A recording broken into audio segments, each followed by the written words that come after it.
Écoute attentivement, parce que ce que tu vas entendre n'est pas ce que l'on dit habituellement. Quand une femme commence à prendre ses distances, la majorité des hommes réagit de la même manière. Ils pensent qu'elle n'est plus intéressée, qu'elle se lasse, qu'elle a trouvé quelqu'un d'autre, ou qu'ils ont fait une erreur quelque part. Ils analysent chaque message, chaque silence, chaque détail, à la recherche d'un faux pas. Cette réaction est humaine, presque automatique. Pourtant, dans de nombreux cas, cette lecture est complètement fausse. Il existe une réalité plus subtile, plus dérangeante aussi. Parfois, une femme ne s'éloigne pas parce qu'elle ne ressent rien, mais parce que ce qu'elle ressent commence à devenir trop intense pour elle. Ce n'est pas l'absence d'émotion qui crée la distance, mais au contraire une émotion qui dépasse ce qu'elle se sent capable de gérer. Et c'est là que tout se renverse. Ce que tu interprètes comme du rejet peut en réalité être un mécanisme de protection. Reste bien attentif, parce que ce qui suit va à l'encontre de presque tout ce que l'on t'a appris sur les relations et la psychologie féminine. Il y a un comportement précis, très souvent mal interprété, que la majorité des hommes ne comprend pas. Un comportement qui, une fois décodé, te permet de savoir avec une quasi-certitude qu'elle est en train de lutter contre ses propres sentiments, pas contre toi. Tu dois comprendre une chose essentielle. La femme qui semble froide aujourd'hui, distante, hésitante, est parfois la même femme qui, intérieurement, a déjà imaginé ce que pourrait être un futur avec toi. Et c'est précisément cette projection, cette possibilité, qui déclenche la fuite. Elle ne fuit pas le vide, elle fuit le risque, elle fuit l'impact émotionnel que tu pourrais avoir sur sa vie. Lorsqu'un homme apprend à faire la différence entre une femme réellement désintéressée et une femme qui se protège d'un attachement trop fort, tout change. La panique disparaît, l'urgence retombe, le besoin de forcer les choses s'efface. À la place, une compréhension plus calme, plus lucide, commence à émerger. Tu ne réagis plus à la surface. Tu observes ce qui se passe en profondeur. Alors posons clairement la question que peu osent poser honnêtement.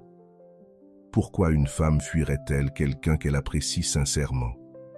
Pourquoi créer de la distance là où il y a de la connexion? Imagine la scène. Au début, tout semblait fluide, naturel, presque évident. Elle était présente, investie, curieuse. Les conversations s'enchaînaient sans effort. Elle riait, elle partageait, elle s'ouvrait progressivement. Il y avait cette sensation particulière, difficile à expliquer, mais impossible à ignorer. Une alchimie réelle, palpable. Puis, sans avertissement clair, quelque chose se modifie. Les réponses deviennent plus courtes, les délais s'allongent, les excuses apparaissent. Elle est occupée, fatiguée, ailleurs. L'énergie change. Et immédiatement, ton esprit cherche une explication simple. Elle a perdu de l'intérêt. Pourtant, cette explication est souvent la plus rassurante, pas la plus vraie. Ce que beaucoup d'hommes ignorent, c'est que les sentiments les plus forts peuvent provoquer les résistances les plus puissantes. Ce n'est pas une idée abstraite, c'est un mécanisme bien réel. Lorsqu'une femme développe des émotions qu'elle n'avait pas prévues, son cerveau peut réagir comme s'il faisait face à un danger. Les mêmes hormones de stress que dans une situation de menace sont libérées. La vulnérabilité émotionnelle est perçue comme un risque pour son équilibre intérieur. Autrement dit, son corps lui envoie un message clair. Prends de la distance, pas parce que tu es une mauvaise option, mais parce que tu pourrais devenir trop important, parce que tu pourrais compter, parce que tu pourrais faire mal si les choses tournaient mal. La vulnérabilité fait peur, surtout chez les femmes qui ont déjà été blessées, trahies ou déçues, chez celles qui ont appris à ne compter que sur elles-mêmes. chez celles qui se définissent par leur indépendance, chez celles qui n'avaient absolument pas prévu de s'attacher à toi. Quand les sentiments deviennent réels, profonds, incontrôlables, une peur primitive s'active. La peur de perdre le contrôle, la peur de souffrir à nouveau, la peur de vouloir quelqu'un plus qu'il ne la voudra jamais. C'est à ce moment-là que des comportements déroutants apparaissent. Et bien souvent, sans que tu t'en rendes compte, elle commence à te tester. Pas de manière évidente ou consciente, mais à travers de petits changements.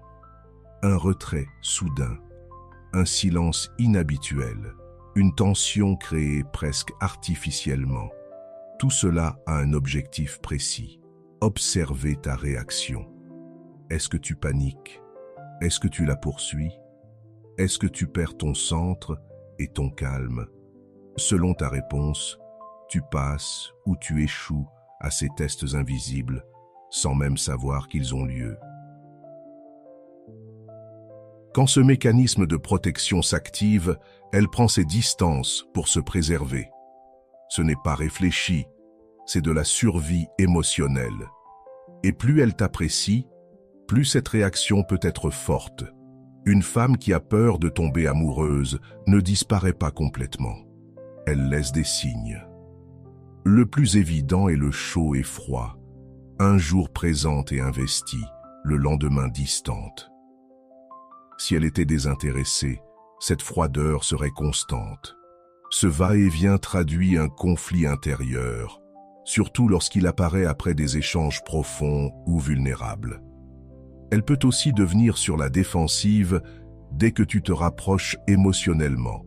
Questions personnelles esquivées, compliments détournés, malaise dès que l'intimité s'installe. Une femme indifférente ne se défend pas. Elle ne s'implique pas. Si, après avoir pris un peu de recul, elle revient d'elle-même, le message est clair. Elle ne veut pas te perdre, même si elle a peur de se rapprocher. Elle t'observe, remarque des détails, se souvient de choses que tu as dites. Ce n'est pas de l'indifférence, mais une attention retenue.